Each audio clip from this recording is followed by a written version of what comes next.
So, as per the Constitution, which is on our website if everyone's not read it, which is the rules that govern our supporters group and how it all works, in the first founding years, if a committee member steps aside, it's down to the current committee to vote in a replacement. So we did that, and I'm pleased to welcome Tracy, who was unanimously voted onto the position of Vice Chair. Many of you will recognise Tracy. She's a very dedicated member of our supporters base. She can be seen at all our home and away games up and down the country. So we're really excited to have Tracy on board for this season, and we look forward to her utilising her skills and her knowledge in the role. Now we're entering our second full season as a sports club. Any vacant committee places at the end of this season will be open to any of the current supporters club full members to stand for election. So if you're a full member this season, you are able to stand for any of the vacant committee places next year. So full details on which of those committee places are going to be vacant and how to submit your intention to stand for election is going to be sent out after Christmas. So keep an eye out for that if you're interested. Last season was our first full season as a supporters club accepting members. We were really blown away by the amount of people who signed up, and you'll hear more about that from Susie in a minute. But we really were taken aback by how many people signed up as full members. Having so many full members gave us the finances to support some key projects and ideas which were voted for by our members in our 2024 supporters survey. Throughout the season we awarded appearance trophies to squad members to commemorate their landmark appearances, so 50, 100, 150. And thanks to the kind donation of the commemorative shields from two of our members, Sarah and Janet, who are here tonight, we were again able to send both player and young player of the season awards to recipients voted for by our members. As well as those things, we wanted to use some of our funds to support local girls football or initiatives, and we started close to home with Pompey in the community, where we provided a number of portable substitute benches for the Pompey girls youth teams. They were very well received by PIGC, and none of that would have been possible without our full members. In the coming month, we're going to be reaching out to our members via email for suggestions and ideas of local girls teams or girls football initiatives that you think we should sponsor this season. Look out for that email and please give us any thoughts. If there's any teams that your children are linked to, any ideas you've got, please send them in. Throughout the season, we're going to look to have regular supporters meetings. We'll probably have another one again around Christmas, New Year, and then another one at the end of the season. We might have one in between, but probably guarantee those three. Okay, so before I hand over to Susie, I've just got time for a small presentation. So each year at our AGM, we're going to be presenting a special recognition award. This is an award presented to someone who has gone above and beyond to support and promote women's football. This year, the award is going to someone who has used his position as a presenter at Express FM to promote the women's team for many years. Way before the women's game was as big as it is now, and our women's team were playing in front of much smaller attendances. He introduced regular women's updates to the Express FM Football Hour and has had women's teams, officials, players and fans as guests on a regular basis. He's also been involved in bringing Express FM commentary to some of the women's games. He's always used his position at Express FM to positively introduce the women's team to a wider fan base without personal agenda or reward. We felt that this level of support should be rightly rewarded, and it's our pleasure to announce that the winner of the Portsmouth Women Supporters Club 2025 Special Recognition Award is Jake Smith. So Jake, would you like to come up, please?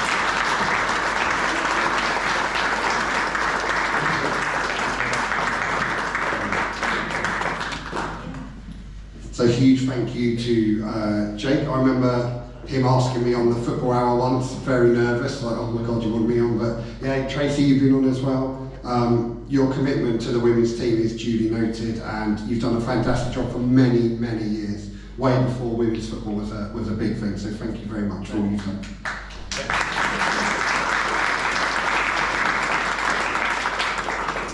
Okay, so that's everything from me. I'm now going to hand over to Susie, who's going to go through our 24-25 membership numbers.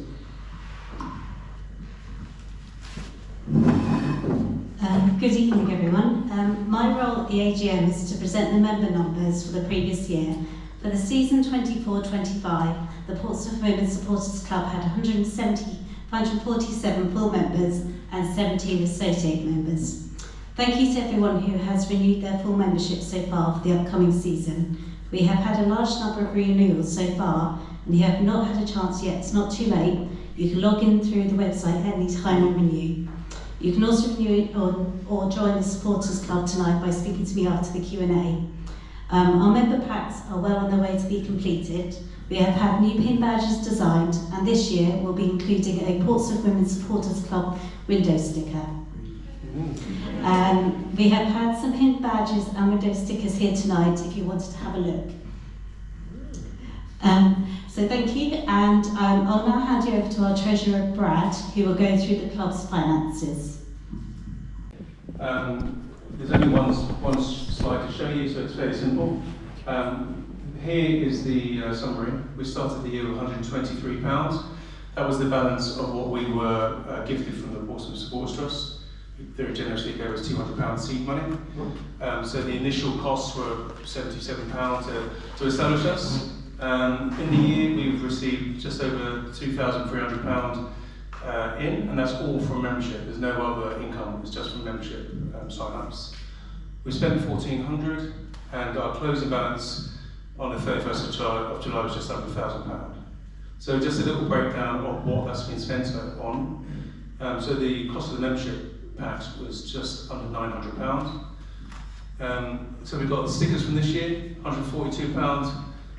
So the complexity of the finances are that because of when we launched, we've got some income from last year and a little bit of income from this year, but we've also got some expenditure from last year and this year. But it kind of levels itself out. So regardless of the in and out, the closing balance of £998 is good and is reflective of where we are. So the cost of business is what we need to keep going. It's the website, it's the member mojo, so we can sign people up. So that was just over £260. We donated £257 to Pompey in the community for the benches.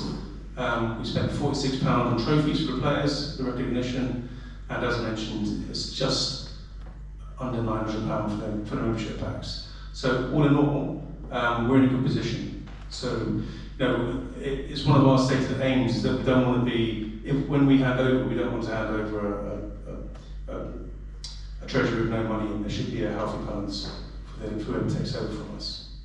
Can I just ask about postage? Yeah. Do you know roughly how much you saved by people actually collecting their packs rather than a phenomenal amount of money. Yeah. Postage is so expensive. Again, this is so credit to our fan base, because we obviously, maybe a bit naively in the first year, said, look, we'll post the packs out. And then when we went to buy the stamps, we're like, oh, excuse me. It was phenomenally expensive, the stamps. I can't remember how much they were. It was well over £100 for the stamps and envelopes. Yeah, you had to get large letters, because it was quite a thick envelope. Yeah, the pin badge made it too thick, so it had to be a large letter envelope.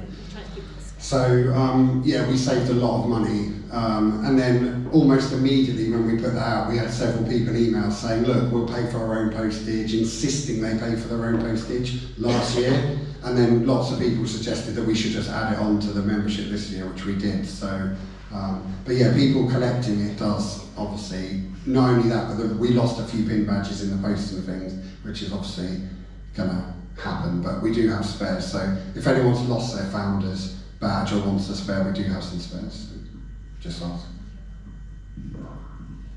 Any other questions? Okay, so before we do the little break and jiggle around, just a final huge thank you. You won't hear from us again tonight, it's all about the Q&A now. Just really a heartfelt thank you. It's been quite a challenge to set the Supporters Club up. Many hours meeting with bodies like the FSA, which is Football Supporters Association. I think when we took it on and we went to create the Supporters Club, I had absolutely no clue what it entailed and how much paperwork and box ticking you have to do to get it up and running. And then when all the membership sign-ups started coming in, we really felt the weight of responsibility to you all to make sure the Supporters Club was standing for the right thing. And I'm very, very, very strong views on exactly what the Supporters Club should do. I believe it's here to unite our fan base and be a positive thing for the club. Yes, we are here to challenge the club when necessary, but we're not here to vilify them and trip them up. And I think we've built a really good relationship with them, hence why the Q&A panel tonight is some of the biggest names in the club, because they're willing to come here because they know that we'll be fair and we'll ask them the balanced questions, and we haven't ever set to, we're not a supporters club where we're just going to ignore what the club's doing. We're here to challenge them, but we're here to challenge them in the right way, and we've really tried to do that over our first 2 years. And hopefully that will carry on in the next few years. Our full members have been absolutely amazing. Like the amount of people I speak to, I recognise almost every single person in this room. Speaking to you all on a match day is amazing. Getting your thoughts, your ideas and your positivity is absolutely brilliant. And without you guys and your commitment and coming along to events like tonight, we wouldn't really have a supporters club worthy of anything. So just a huge thank you to all of you, and keep contributing, keep contacting us. If you've got your views, stop us on a match day, email us in. We want your views, we want to hear what you've got to say. Our Facebook group is very active. If you're on it, we've got 980 members on there now, and that includes doing a purge of about 100 bots out of there earlier in the summer. So yeah, a huge number of people, and it's great to see lots of engagement on there as well. So yeah, just a huge thank you to you all, and yeah, really consider whether you want to be part of the committee next year, because like I say, that a number of the committee places will be up available next year, so really have a think about that. And if you've got any questions about what that entails, then feel free to ask one of us and we can help you. Just a quick one, Ian. Yep. Will the minutes of this meeting be put up on the website? So yeah, we can do. We tend to do it in the format of the video, but we can do written minutes. Yeah, if that's the thing, we can certainly do that. We could cover the brief bullet points. We could do that and put it out on the website if people would like that. Yeah, no problem at all. We can do that. Very quick question. The Constitution, where is it accessible? So the Constitution's on the website. So if you go through the top menu, it's written there. We have had a few questions about the Constitution. The Constitution, it basically, if you don't know, it's basically the rules and governance of the supporters club and how everything works, and it's pretty watertight. And we had to have it quite watertight because we're taking your money. So if we're taking your money, we have a responsibility to you to make sure it's fair. It's not a mates club where, I know like you have a husband and wife duo on the founding committee, but it's not a mates club.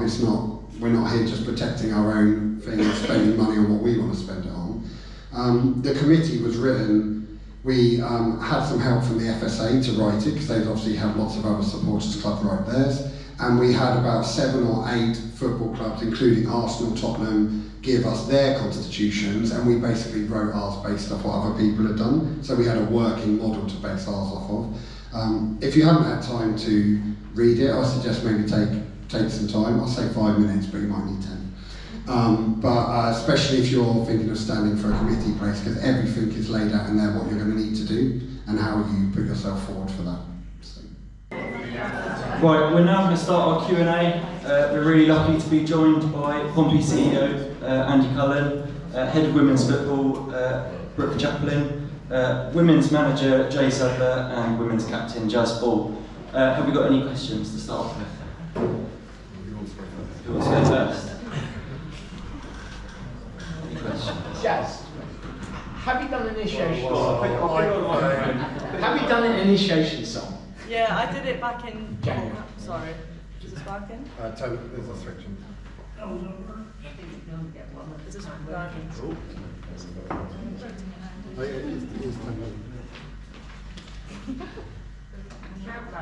He needs to get everyone. Are you trying to get me to sing into the mic? Well, Supporters club meeting initiation or what? go for it. You don't want that. Can you give us the first? No, I did one back in January, Newcastle away, first away game, so That's behind me now. We're doing another one. What was it? Shake It Off by Taylor Swift. Go on. Absolutely not.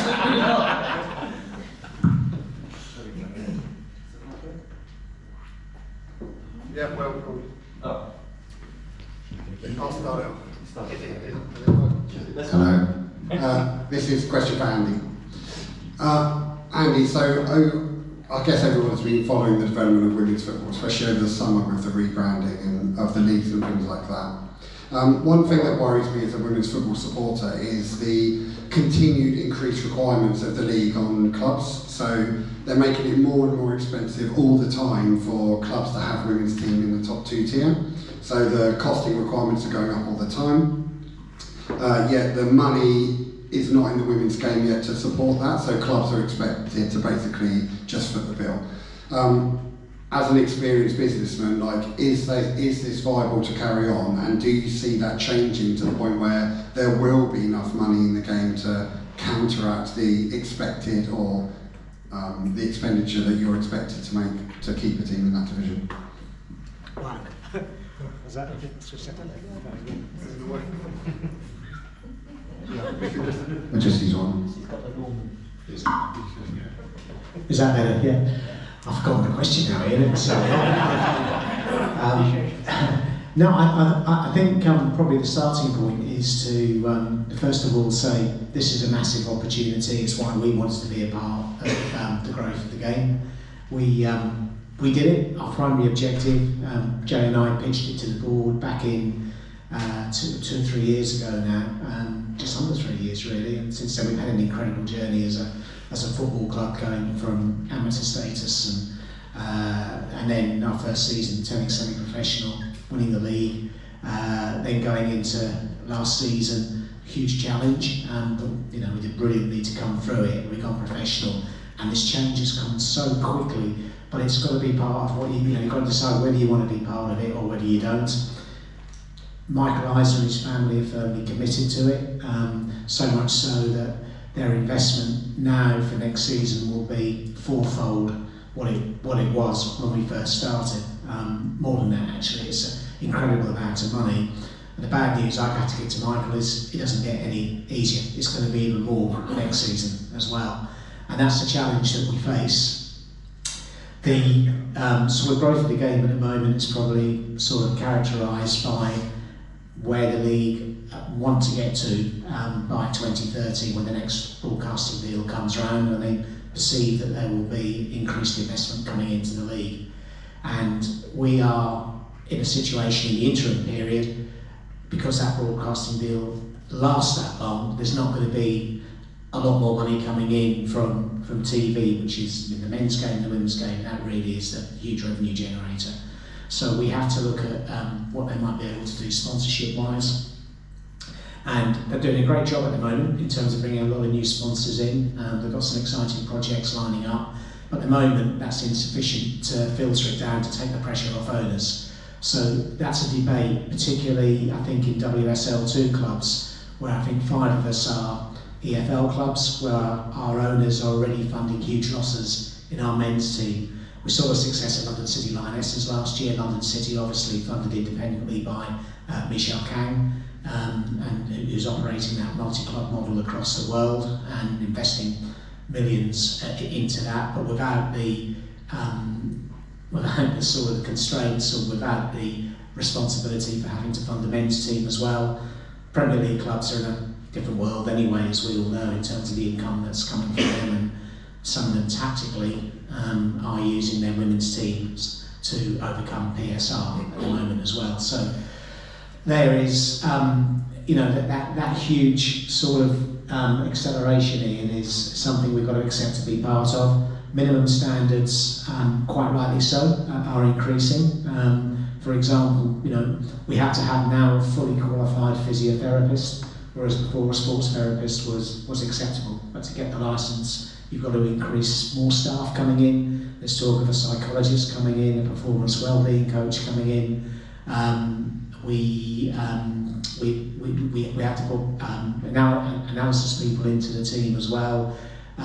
We've obviously just gone in and invested in the PGA. Brooke's worked incredibly hard in terms of getting the PGA to a stage where we're going to give some young players a real pathway and an opportunity, working closely with Pompey and the community to make that work, and linking up with their own early talent centres, which is for 8 to 12-year-olds. So that's all really, really exciting. And as well, we've now got, obviously, in terms of the players as well, having a salary cap, but the other end having a salary floor, which again is the right thing to do if we're going to progress. So the whole thing is, how do we make the women's game an attractive proposition for people to invest in, whether that be people to come and watch the games, supporters, whether it be sponsors to come in. And at the moment, I think the Lionesses have had that sort of effect at the moment, where there's more sponsorship money coming in the top end of the game, into the international team. There's a little bit of a halo effect coming into the Super League,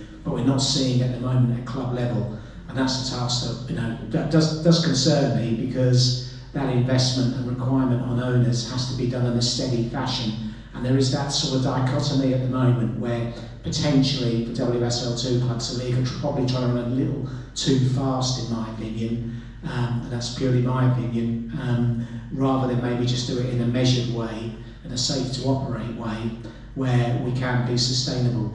None of us want to see the mistakes that the men's game made sort of 25, 30 years ago, where there was opportunities to run sustainably and it got totally out of control. So yeah, it's a challenge, and the way we could do that is, for us, is how do we grow attendances?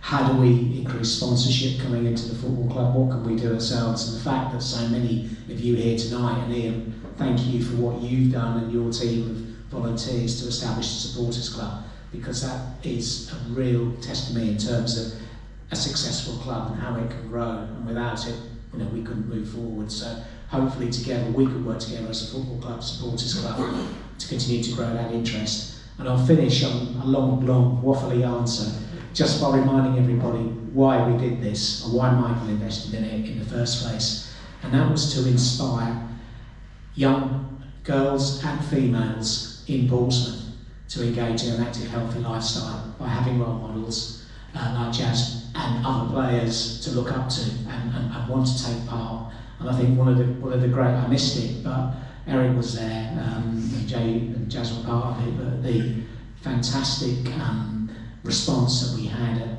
John Jenkins on the Utility Day, and the Utility sponsorship day, where all sort of young children came in and were able to engage with players, were brilliant, and engage with them. And that would have inspired a lot of kids to think, I want to play football, and if I don't want to play football, I'm going to take up a healthy lifestyle. If we can continue to do that and make the girls role models for other girls in Portsmouth, younger girls, then we're on our journey, we've succeeded, and we've achieved what we set out to do.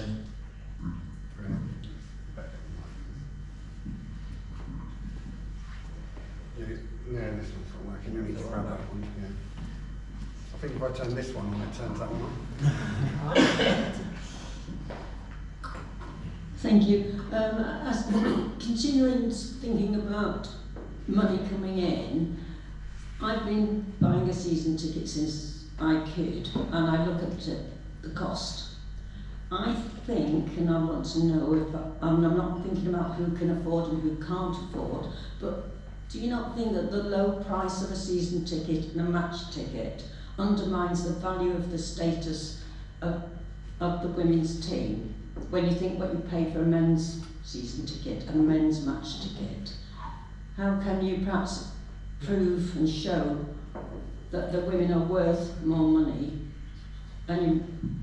because they need that status? And I think having a very low season ticket doesn't show that they've got that status.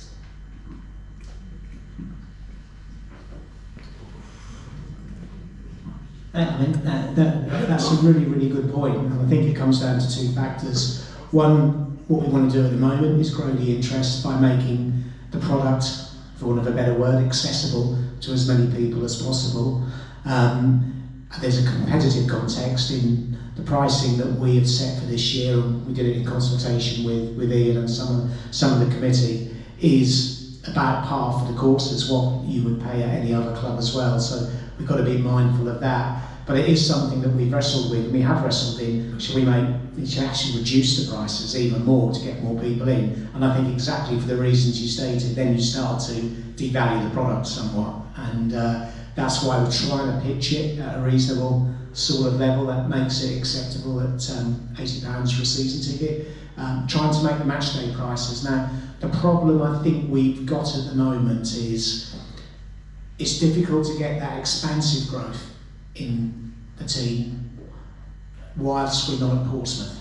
And the sooner we can get to play all our games here at Portsmouth, then I think we get that growth. Then we can start to look at the other elements of pricing and how that works. But I think at the stage we are playing off the island, and Hammond are absolutely brilliant in giving us their facilities and a stadium which is compliant to meet the WSL requirements to play on match days. It's great, but we can see when we come to Fratton Park, crowds of over 2,000. If we can keep that, that's great. And I've had a long and hard negotiation with the groundsman over the summer to get 4 games here next year. It cost me a bit, but we got there, and so it's great to have obviously had the first or second and third games here against Southampton and Sheffield United, and then the last 2 home games of the season.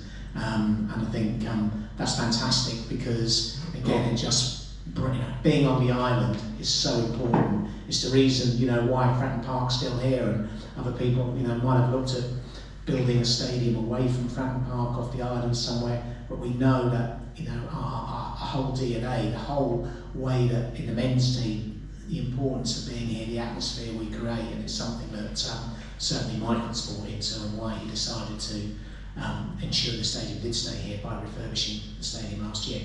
Get the women here as well on a full-time basis. And the way it's not a moment all we need to do is spend £1.5 million on a new pitch, and then we're there. But we've got to do it sooner rather than later. So it's coming. Andy, can I just follow up on a question around season tickets and pricing?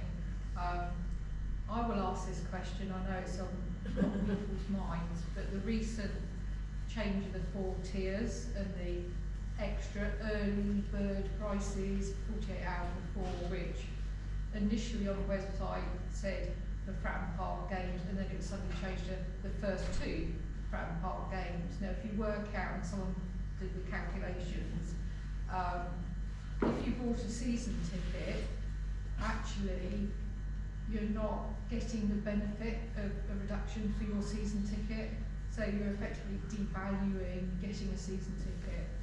So are you going to be reviewing that in the future? I think we'll watch to see how it goes this season. This was a really big debate we had together as a group back in May with Ian and the team. I think we were conscious of that. We pointed out that if we did this particular model, then we at Fratton Park, then there would be a little bit of a dichotomy between the 2 prices. But I think everybody sort of agreed that we should give it a go just for 2 games, trying to get those kids in for free on the advance price. And by the way, that only lasts for 48 hours, and then it goes. And it's only 2 games at Fratton Park. So I think there's no plans to extend it beyond there. But let's just have a look, because quite frankly, despite being promoted, our attendance has stagnated last year. In fact, a little bit down than when we were in the first tier. So we have to try and give it a stimulus, and the best way we can probably do it is at Fratton Park. Now, the objective that we've all got is to grow the number of season ticket holders coming into the club. And if we can generate that sort of seed corn investment by people experiencing a live women's football match for the very first time, and don't forget, this is a totally different audience. Many of us in this room have followed men's football, but the future of the women's game is a totally different demographic. It's people who just aren't interested in the men's game. It's about that whole new audience, and it is about, we follow teams. A lot of the case in the women's game, it's to follow players, and it's quite usual to see a supporter of a club transition when their favourite player joins another club in the WSL. So it's slightly different. So we've got to think a little bit differently, not think of the names, but do want to give the season ticket holders, of course we do, in terms of giving the value, but if we can all work together to see if we can generate more and more season ticket holders encourage growth and future attendances going forward. That's great. Particularly, let's go back to it, if we've got the impending move coming to Fratton Park, that would be fantastic. I mean, you know, the key is to get that money in early, isn't Yeah. it? Which is your season tickets, but I do appreciate you've got to get that attendance up, and this is a way of encouraging more people to come in the first Yeah, place. it's a tricky balance, but I think it's one that it's not set in stone. So I think take those on board, and I think Mark judges will be very much all over it and looking at it in terms of how that's worked and how we then make sure we maximise the marketing around those 4 games. So, sorry, Andy, just literally on the tail end of that then, and thinking of it as on match day sale, there are going to be some people that will see their attendance price on a match day who don't buy in advance and a season ticket double practically 100%, if not more. Do you think that is going to have a negative effect then on those that wait till the day to turn up? No, I don't think so. I think the whole idea here is to encourage people to book early, because it is, so much of our sales is done on the day. We don't, in the last 2 years, Mark's looked at it, advance sales are very, very poor. So we've got some sort of incentive to encourage people to book a little bit earlier. That's the commitment that you've got. Sometimes you wake up the day, am I going to go to the game or not? Oh, it's a bit cold today, it's pouring with rain. It's raining. If Yeah, you book, and that's why we always thought. Yeah, so that's what we're trying to do here, but let's monitor it and see how it goes. As I said, it's a different way of thinking about it, perhaps a little bit unconventional, but that's why then it looks complicated as well, having those 4 bands. But don't forget, one of those bands is only for 2 Fratton Park games, and it's 48-hour window only. So it'll take a bit of time, I think, but it's something that continue to review. Does it meet the objectives? Does it help grow attendances? If it doesn't, then we have to look at it differently. Sorry, can I just... I'm hogging the mic here. We need the mic. Well, can you get it? Otherwise it won't come out of the video. People won't know what question it is. I just wanted to ask, with regards to the men's, and I apologise if I'm covering something that's already been said, It because won't come out I've of the been video. into this. You give out tickets to football teams and things to encourage children to come along. Is that done with the women's? And is it only done with girls' football teams, or is it done with things like girl guides or school football teams and things? I'll hand that one over to Brooke. So in terms of kind of strategies to giving out tickets, we tend to work really closely with the projects that the trust are running. So that can be different. Sometimes it is the girls' development camps, the school holiday camps, which I believe have both boys and girls on them. We've also worked closely with a lot of schools. We've tried not to give out lots of just free tickets. We always try to kind of gather data with that as well, so we can get a little bit more information on who is actually coming to games, because on the back of what Andy's just said there, everything that we're doing is about growth and trying to find out what demographic we're working with.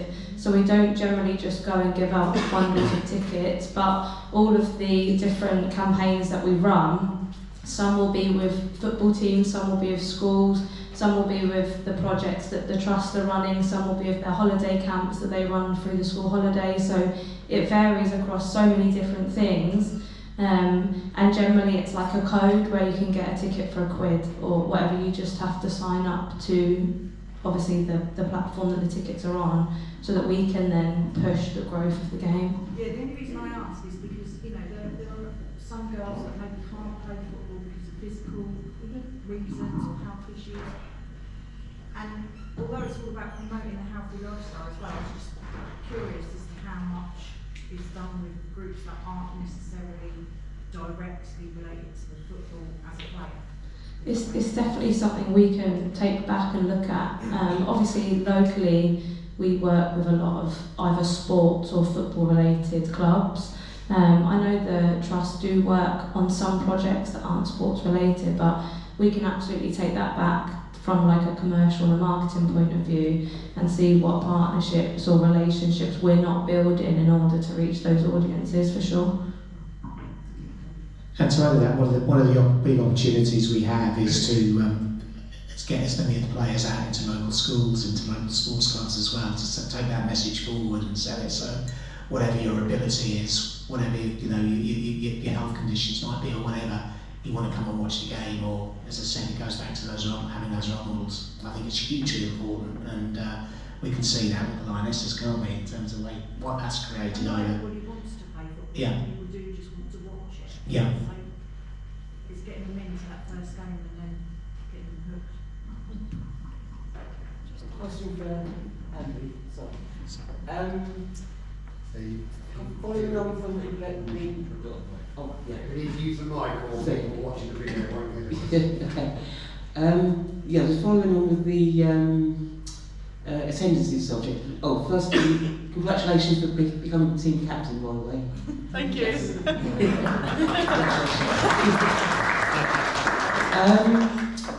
Yeah, as we know, the women's game is growing massively and getting more attendances, and which is great. And with the Lionesses, recently what they've done this year and the Euros again, hopefully coming season attendances will be even bigger. But I was just wondering, is there any other ways we can sort of get it more? Because I know in programmes sometimes on the big screen in Fratton Park, some of the women's games are advertised. I was just wondering if there's any other ways we can sort of advertise the games more and get more people attending the games, and particularly home games. Yeah, I think there's no monopoly on good ideas, and I think there's hundreds of initiatives that you can put forward to encourage people. I think we've got to make the most of our social channels, because again, people getting up, but we've got to be really targeted in the way that we do it, because we're only touching a fraction of the audience in Fratton Park. There's this huge, all the research that WSL have done, which is fantastic. It shows the opportunity that exists outside that traditional football supporter that comes to watch the men's game, and that's the other area that we've got to really target. And I think by getting out and again creating, as I said, creating stories about the team is we've seen documentaries, haven't we, with the men's team recently, and how much interest that's created in teams like Wrexham and Sunderland in the past, but it's about how we can use our own social media channels to tell a few stories as well. That gets people interested and saying they want to be a part of it and want to come down and find out more and come to the games. So there's lots of different ways that we can get out there in terms of marketing the product, how we take it forward. But we've got some great opportunities. We've got Ben and Max on our social media, creating good content all the time, and that's how we do it. That's how we create and get the profiles going. Rumour has it we've got a player now with lots of social media profiles as well, which will help. So.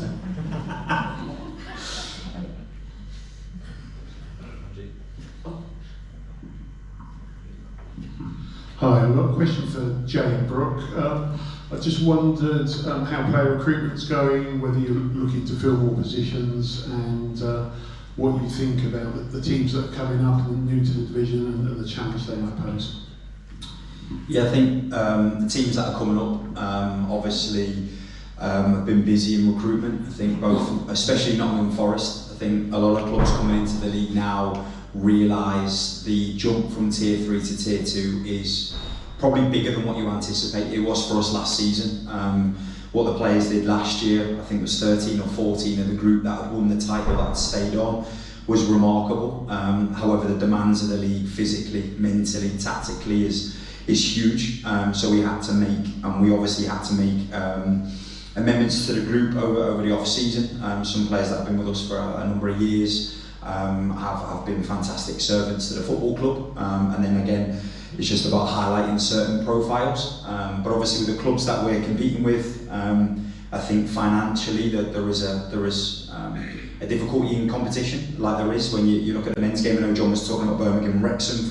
For us, you've got Nottingham Forest, who are Premier League club, Ipswich, who have got parachute payments, both coming into the league, Crystal Palace replacing what was obviously financially high London City team. But for us, we've done our kind of business early with a lot of the players that we brought in.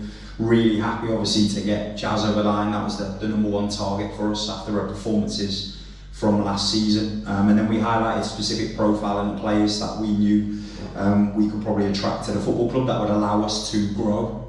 Still believe there's a few spaces that we obviously need to fill. I'd like to bring in another number 9 and maybe some defensive cover. So there's been a lot of work over the last few months to get them in place, and hopefully that before the window closes on the 4th of September, we can have a couple more.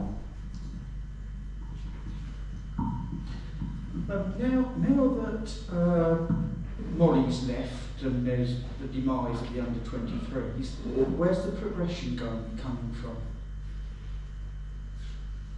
Well, the progression for us will be from the PGA. So we've got really positive talks, and I know Brooke has too, with the pathway at Pompey in the community. So they've got obviously the ETC, I believe, at under 8s, where the top local players can come in and train together within a highly professionalised environment with specialised coaches. And then Pompey in the community have been growing, obviously over the years behind the scenes, where Mick Williams had that set up, and then Kirsty and Craig Pearce and Claire have taken it over. And there's some really talented players, especially under 12s, under 14s, that are going through that pipeline. And now with the PGA, we feel we've got that kind of bridge now from when they finish at under 16s and through the BTEC course into the first team. So that's something that has been working on, and the bespoke package will basically enable players of that age to do their education alongside training as a player in the first team. We've got a couple of players that are doing that at the minute, and then hopefully that will grow as the years go on. We can have a bigger pool of players and prevent clubs like Southampton and Brighton and Bournemouth on the south coast from taking Pompey-based players, and hopefully giving players that live in a PO postcode an opportunity to not only represent Portsmouth but to represent a professional football club in Portsmouth. So that's the aim, and obviously the trade-off to that was obviously losing Molly and the under-23s, who have served us really well over the years. But now to be compliant, which Brooke can probably speak more, now to be compliant, we have to have a professional game academy.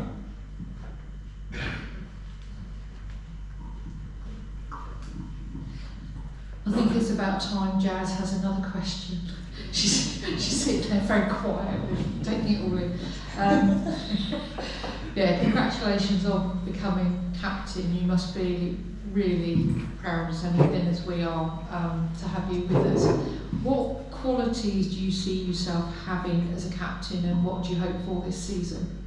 Yeah, first of all, it's an honour to be captain of this club and lead the girls week in, week out. I like to think I'm a leader, and just having a good relationship with staff and players and being that link between the two. I think in this league, communication is key on the pitch and off the pitch. So hopefully I'll be able to bring about that. But yeah, I just think what got us through the back end of last season was having that togetherness, and if we can maintain that as a group and I can lead that, then that'd be really important. Do you have a loud voice?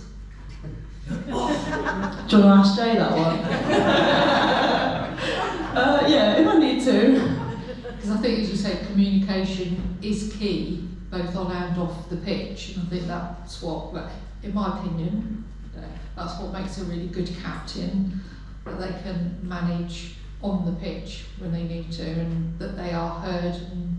And yeah, definitely. Communication is so important, and that's why sometimes we'll have to go over to Jay and see what he's seeing on the sidelines, and it's being able to then us translating that onto the pitch. So yeah, it's definitely important.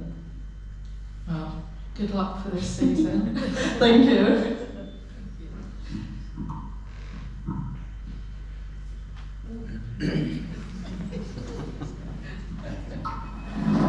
Being as the season is now only a couple of weeks away, why is it we've not had the opportunity to see how the new signed players fit in with the existence by way of friendlies?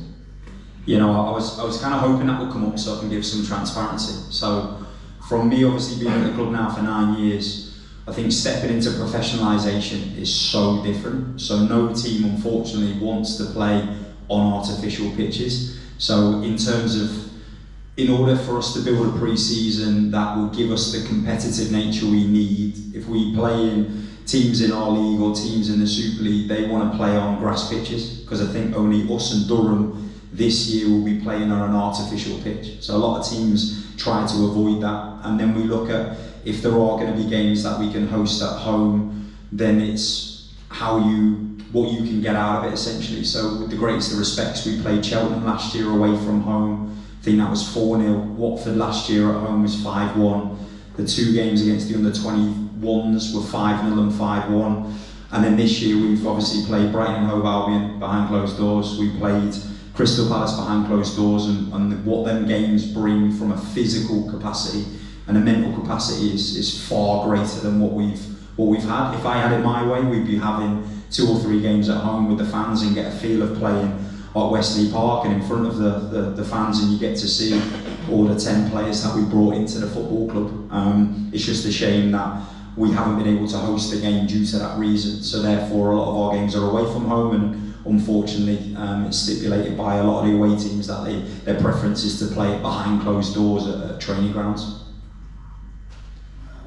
Those games that you have been behind closed doors. Although they're away, it doesn't give the supporters the opportunity to see those players. And the other point is, why would you not be able to use Copner, the training ground, on a Sunday for a friendly match where spectators could go along and watch?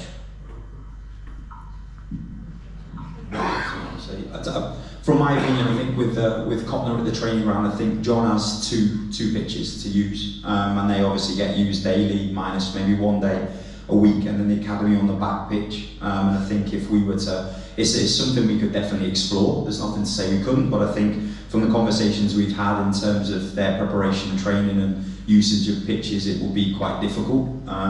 There could be a way of outsourcing a different maybe venue that we could host games at, but I think my preference would be to play games in front of fans and have pre-season games where you can see the players and we can get a feel of an atmosphere and it not be behind closed doors in a training ground with none of that. But unfortunately, with playing these games, it does come with a stipulation of behind closed doors, no social media, etc. And for us to get the games in, sometimes we have to trade off and agree to terms that are that kind of condition with us.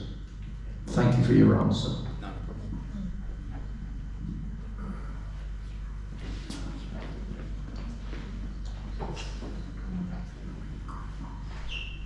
So, just for one, do we know when season tickets are being sent out? Because we're only a couple of weeks away from there. For Jazz and Jay, how is settling into the JJ over the summer? I'll go first. Yeah, we're loving it there. I think it's definitely something that we all really appreciate moving over from Havant. I think we really appreciate having that at Havant and being able to train there, but also at JJ's a lot better facilities, and we have the gym there, we have everything on site, which makes the day a lot easier. And the pitches are really nice, and yeah, I think we're really enjoying it, so hopefully we'll be able to show that on the pitch this season. Yeah, I think the transition for us was obviously going from tier 3 to tier 2, going part-time to full-time, and then not really understanding that going from semi-professional to professional is also a massive transition. I think some people might think it's like a light switch, and actually it evolves over time, and I think even from us, there's still areas that we obviously want to grow in from a professional point of view.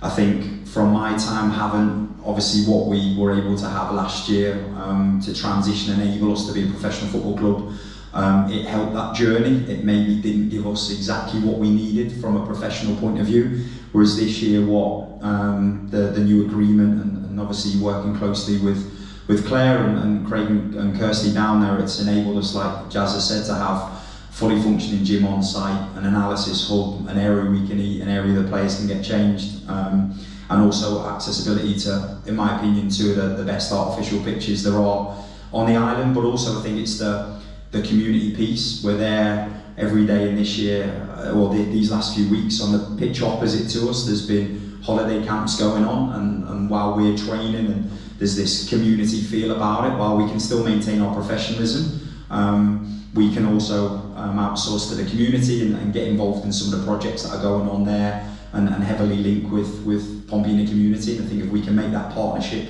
even stronger, then it will help our growth moving forward. And season tickets? I hate to say it, but I don't get involved in that level of detail, but I will ensure that Mark judges lets everybody know when they are coming out. Thanks. Question. Hello. A question for Brooke. I think you've been with us just over a year now. What's been your high points and low points, and maybe your biggest frustration? That's a great question. High points, easy, staying in the league. I think the turnaround from Christmas to the end of the season last year was nothing short of miraculous. I feel like it's a really interesting journey to go from a part-time team to a full-time team, and to achieve that from the very short time that the team's transitioned was incredible, so that's definitely the highlight. I don't think there's any lows. I think it's just, as you grow, there's teething issues as you're trying to grow quickly. Like Andy says, the league is just growing at an exponential rate, so trying to keep up with that and maintain kind of what Portsmouth want to get out of this as a business and a football club, and then also where women's football's going and what the league's ambitions are, and trying to manage both of those things, make sure we're doing things sustainably and at a pace that we can actually keep up with. Our resources are a lot less than other teams, so we have to work differently and smarter in some ways. But yeah, I don't think they're lows. I just think that's the kind of natural thing that happens when something goes from being quite small to being relatively big quite quickly. So like Andy alluded to, we're recruiting lots of new staff. The first team requirements are increasing. We've added an academy which will have 5 or 6 new members of staff coming in. So that obviously comes at quite a challenge to get people in quickly and to still keep kind of the culture and what you're all still fighting for. So I think they're kind of the things that we would have found difficult in the last 12 months, but it's still exciting, and you're almost able to create something that you want it to be, because it's obviously not existed before, so there are exciting sides to those things as well. But yeah, I think staying up at the end of last season has obviously given us a great canvas to continue to build and to shape what us as a club and the community want Portsmouth Football Club to look like from a women's side.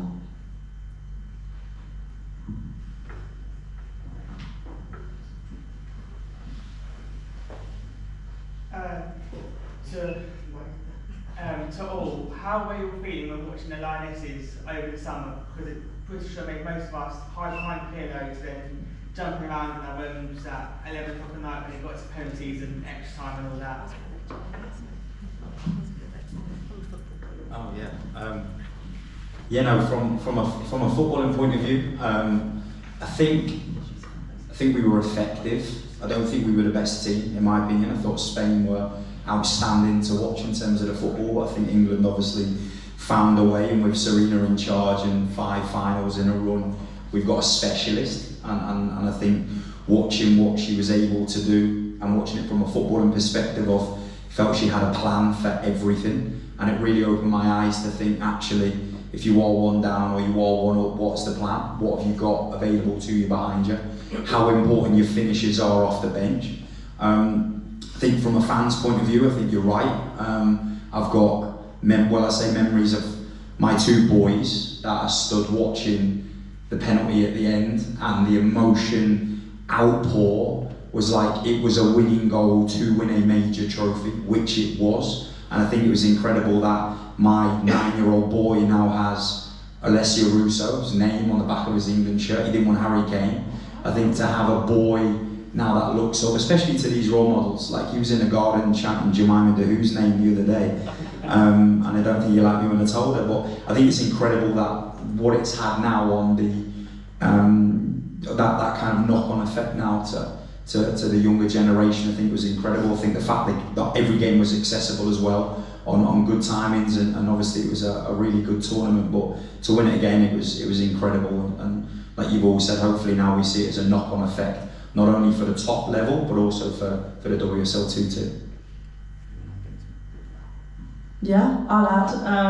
I think my heart was in my mouth for quite a lot, actually. I actually couldn't wait for the penalties to be over on some of them, just because I felt so stressed. I think I'm actually awful at watching football. I'm better off on the pitch. But no, it was amazing to see, and I think hopefully lots of young girls and young people watch that, and hopefully more people will get involved in this country as well and aspire to be like that one day. Don't know if you want to add anything. No, it's hugely dramatic. It's what live sport's all about, and it's just compelling, isn't it? So you don't get anything in a drama series like that on television at all. That's the beauty, and that's why it's not an appointment to watch. It's you get out there, you look forward to the game, and then you watch it, and you just get that roller coaster of emotions. No matter how well you play, the result's never in doubt, and that is the beauty of live sport, particularly football. So thoroughly enjoyable, and I think much needed as well to give the game that extra shot and boost in the arm, which it undoubtedly has done.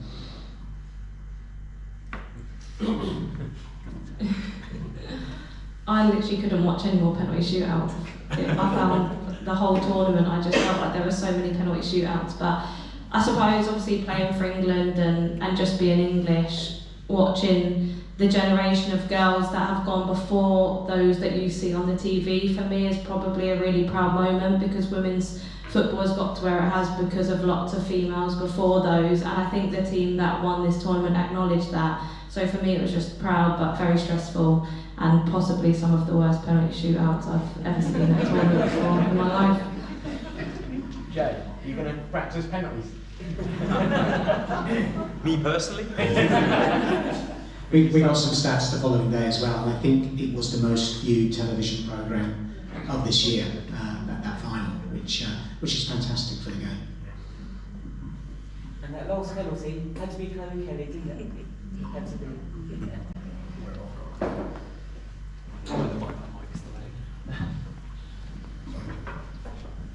Sorry, Jay, I got asked this. William's devastated that Sophie Quirk left. There's obviously a team is made up of more than one player, we know that, and we know it's football. Players come and players go, but Sophie was a huge part of what this team has achieved over the last few years, and her contributions with goals and assists. Her leaving is obviously really disappointing to the fan base, but especially considering she's gone down in division. Now obviously there's going to be things that you can't make public, and that's completely understandable, but what could the club done anything different to make her stay, or was she always going to leave? And how do you go about replacing so many goals and assists that she brought to the team? I think you're right in terms of obviously teams made up with more than one player.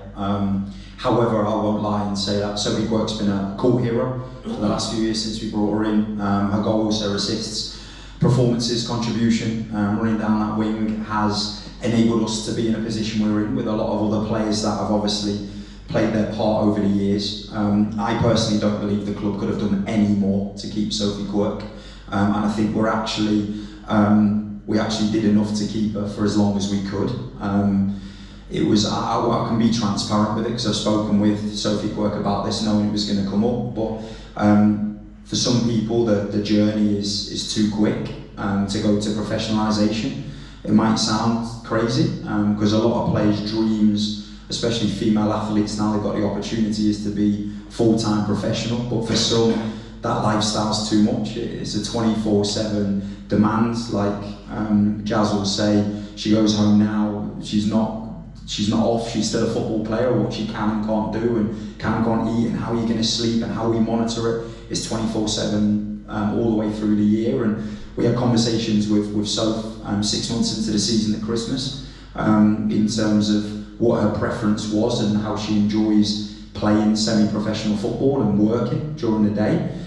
We had real good conversations with her, and she had the girls had conversations with her too, and she committed for the remainder of the season, which I'm internally grateful for, because I believe her performances towards the back end of the year really helped us get us over the line in our survival. Likewise with Reva Castley as well, another player that I think if both of them wanted to stay, they would be massive parts of where we wanted to go. But unfortunately, along the journey, you have to lose players, whether that's my decision or our decision as a multidisciplinary, or off the basis of the players. And it was an unfortunate one that she wanted to leave, and now we've obviously got a space that we now need to fill, and it is difficult. I think this year, with obviously the Euros being on, the market has been dry, especially for wide forwards with the profiling that we like in terms of being a merchant at 1v1 and beating players and getting crosses in the box. And so we've maybe had to slightly adapt when we're looking at certain players, but I'm really confident in Ange Nixon and Tia Primer and players in the attacking unit that we have brought in that will excite fans. And then also adding Jazz and Lucy, who are really aggressive fullbacks that want to get up the pitch and can get us high and link and support too. So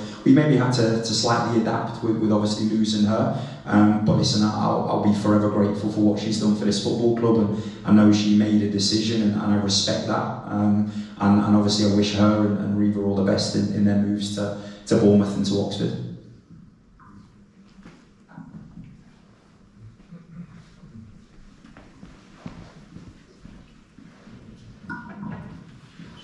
This is for Jay. Do you feel that the squad of players that you've got for this coming season is stronger than the squad you had last season?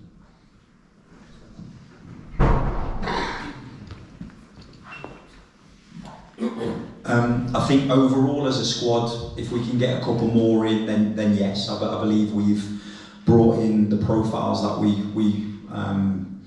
highlighted over the off season. Jess Gray. Listen, it was always going to be difficult to replace Hannah Horton for me in terms of just her presence, her leadership, etc. But in Jess, we've got a 6'2" goalkeeper, which is rare in the women's game as well, and a player that has a real stature and presence, and was Charlton's #1 a couple of years ago, and last year was obviously competing with another top keeper in Sophie Whitehouse. We highlighted a left-footed left-back in Lucy Johnson, and now it allows us balance, and I think personally, we're going to unlock more of Jazz's potential on that right-hand side. And then obviously replacing Reva late in the window is difficult, but in Annie Wilding we've got a player who's made a Super League debut at Everton. She's still 21 years of age, and I believe she will grow into being a really, really astute centre-back as well. And then further up the pitch, we've able to bring in players that have still got WSL experience. Tia Primer was in and around the WSL with Reading, and her qualities all for there to see, and likewise with the other players, Jemima and Ange and Comfort and the players that we've been able to bring in. So I think in terms of experience at this level, I think it's an upgrade. I think in terms of professionalisation and the understanding, the experience they've got, I believe it. And I also think the togetherness. What's really surprised me in a good way is I don't know, you'll obviously say Jazz, but in terms of the togetherness the group has, considering we brought in 10 new players, is as if they've been together for months and years, not just weeks. So I'm really confident in this group, that this group will have enough to establish in the league. We're obviously going to have some difficult moments, some hardships like we did last year, and we're against some top teams. But I believe every game is going to be a fight. Every game's going to be difficult. But I definitely believe the players have got the quality to overcome the challenges, and I do believe for that we're stronger, in a stronger position than we were last year.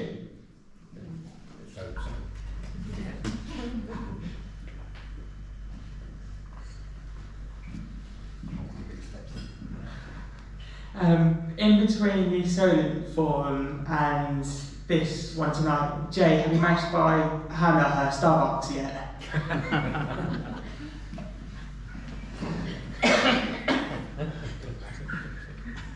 She messaged me straight after, thank you, asking for her Starbucks and for a meet. So that's still to be scheduled, but it will be. I will. I'm a man of promises, so I'll stick up to that.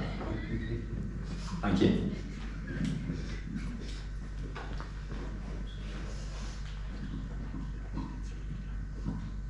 Just another for Jay. Firstly, congratulations on being named Championship Manager of the Year last season. Just wondered how that evening went and how that felt. And secondly, just because we sponsor her, I just wondered how Jazz Younger's rehabilitation is coming along and whether she's in training and in contention now this season.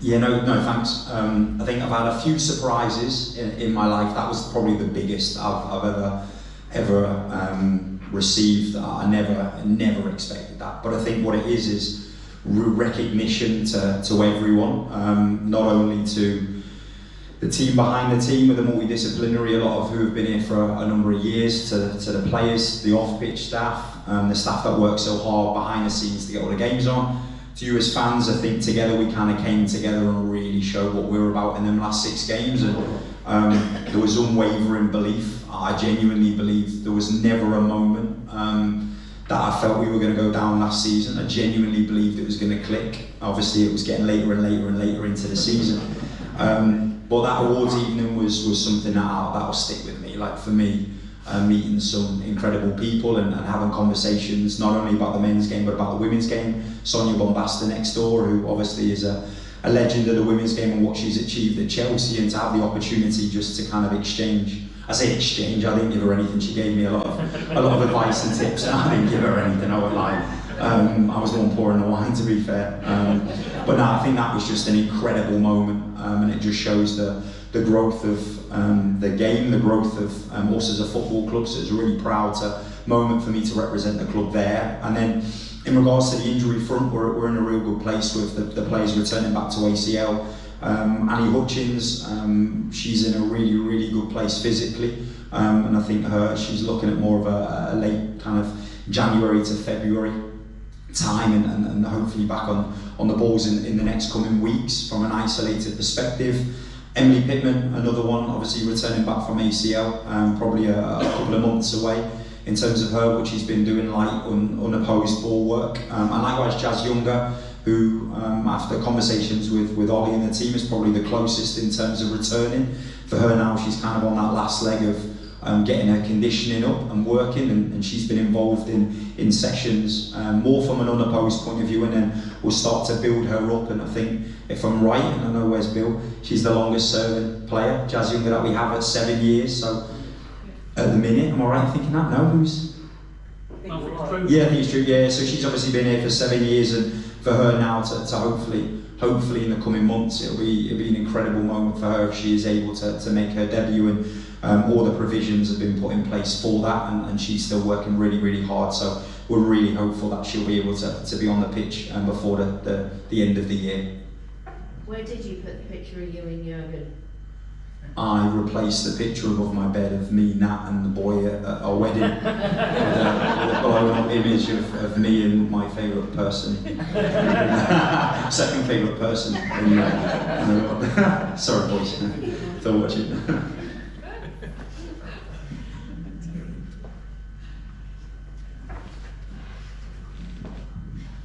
The data analysis has become more and more important in player recruitment. What access do you have to that, and how do you use it?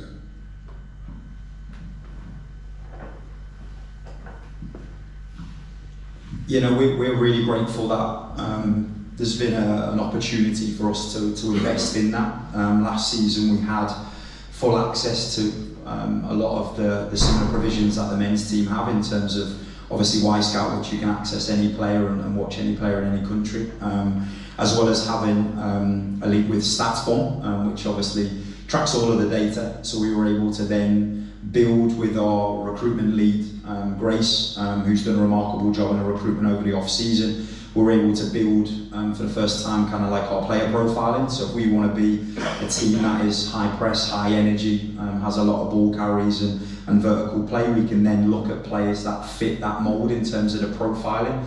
I think the next layer to that now will be the physical aspects of it. So when we do recruit players, looking at the physical data. I know Jazz is to the right of me, but in terms of her physical attributes as a fullback are so high in comparison to players as well at this level. So for us it's about trying to bring in not only the right player in terms of all of that data, which has been so key to ensure that we bring players that are the right player, not just the best player. But the biggest thing for us has been the conversations we've had with the people to ensure that we're bringing in the right people that represent this football club. Hence why Jazz was the candidate for me to be captain, in terms of her tenacity, her drive, her determination, her respect, her maturity when we've had conversations. But also players that understand what it's like to represent this club and to stay connected with the fans. I think something that I'll take accountability for towards the end of the year is I think there was probably less or more of a divide due to the pressures that were on us to stay up. Whereas I think going forward we have to have players that will connect with the fans, understand that they are profiles and we need to build their profiles up. But what's really important is that connection we have with the fans, whether it was the 125 that travelled up to Newcastle or the select few that were unfortunate to travel all the way to Durham in what was a really poor performance. We need to ensure that we are connected and we have people that understand that. And for me, that's why Jazz is the captain and leads that. So it's been kind of a holistic point in development, in recruitment, from the characteristics to the physical to obviously the tech-tac. But also I think the final piece is the linkage we can have with the men's as well. They've been superb, from Rich through to Brad, who's the recruitment lead as well, to enable that we align them processes and we kind of ensure them processes are really good and we can continue to build and grow over the coming years.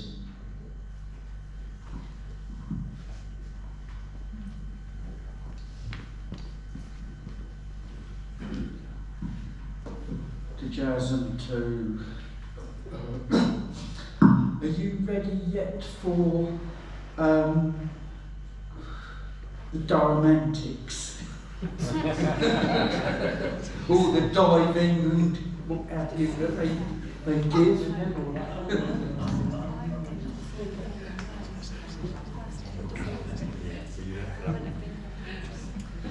I wasn't here for Durham home last time round, but I was there for Durham away, and I think we just put them to bed after that.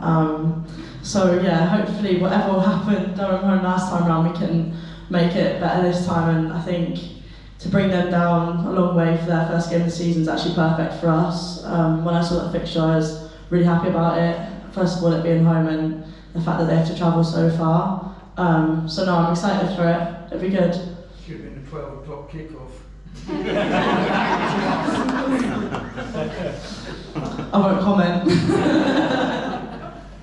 It's good we get them out of the way first, isn't it? Yeah, exactly.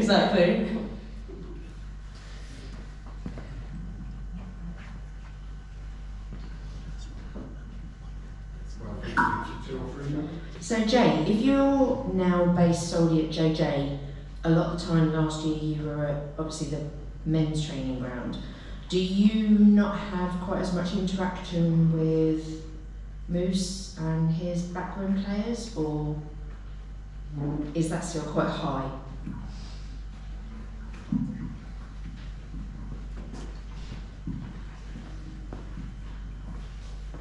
Yeah, no, I think over my time I've been really fortunate with the head coaches in place. John, for me, whenever I need to pick up the phone or drop him a message, he's more than happy for us to come into training. I know Lee's been working really closely with Joe Pagomo down there and doing some work around set pieces and goalkeeping. And likewise, if we were to go down as an MDT and to work closely and collaborate, we can do. And like I said, I've been really fortunate with some of the managers that have been at the football club, from Kenny Jackett to Danny Cowley, who still keeps an eye on the women's team. And we get a lot of messages. He was the first one to message when we stayed up last season, which was really good.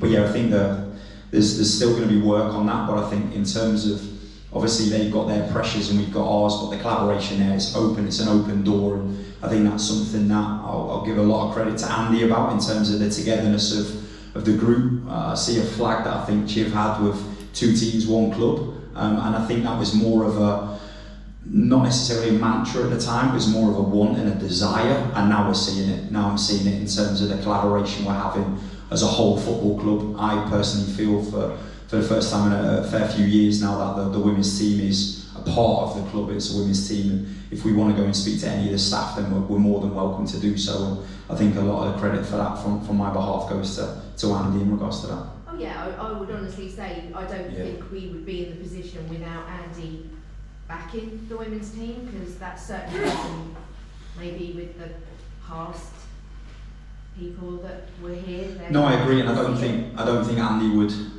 I think he's very humble in regards to that, modest. But I agree, and I don't think it's been spoken about that in terms of we would never be a professional football team in a WSL2 if it wasn't for Andy Cullen, and also for Bill Griffiths, Eric Colborne, Helen Chivers, all the volunteers and the people that work so hard for us over the years. We would never be in a position we are. So I think we obviously owe a lot to a lot of people, and now for us it's about attaining that again over the coming years and making sure that we can continue to grow. Very quick one for one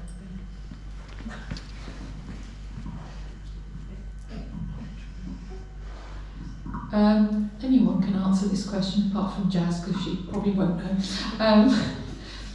When are we likely to see the Eisners, the men or the women, come and actually watch another of the women's game?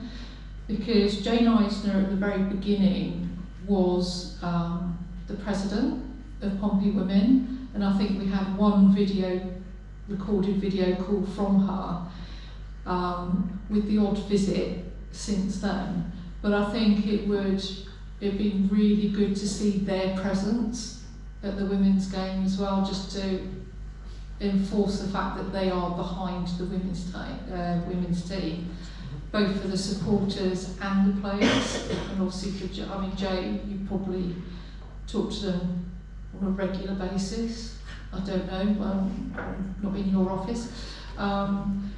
But I think, we hear about them and see them at the men's game quite regularly, but not so much at the women's game.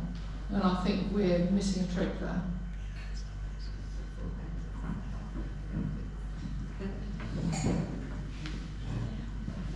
I think Michael and Jane came over 3 times last year, and 2 of those visits they attended women's games. So I think they have, when they do come over. Michael's obviously in his mid-80s now, so is Jane, so they're not able to make as many visits as they'd like to. Eric's been to another game as well, more than them. So I think there's that interest, and I think I'm absolutely indebted to them for. Obviously, we speak about the women's team regularly. They're on the board, all the family are on the board calls with Jay, Brooke, and myself, and Eric, Bill too. We are just indebted to them for the amount of money they're throwing into this venture, and I wouldn't want them to feel criticised anyway or being described as a lack of interest in it, because you don't invest the sums of money they're putting in next year if there wasn't that, if they didn't care. They deeply care, they're deeply interested. I think they were thrilled for Jay when Jay got the Coach of the Year. Messages were coming through to the team as well when we stayed up. They were watching the game. And don't forget this year as well, every game in WSL2 is on YouTube. And just as they do for the men's game, I can guarantee you they'll be watching those games in the US on YouTube as well, in terms of their support. So might not be here in presence, but they're very much involved and engaged. Helen, so give it out. Give it out. There's no level of criticism against them. I just think that one message from Jane Eisner at the beginning, the reaction from the players, it was like, and I don't know how much they engage with the players on match day, whether, I know they go to the hospitality and everything else, but how much do they actually spend time with the players themselves? I think they're very shy, and they see the dressing room as being almost like a protected sort of area. They don't like to jump in, even with the men's team. You don't find them. I think we've all been watching too many documentary series.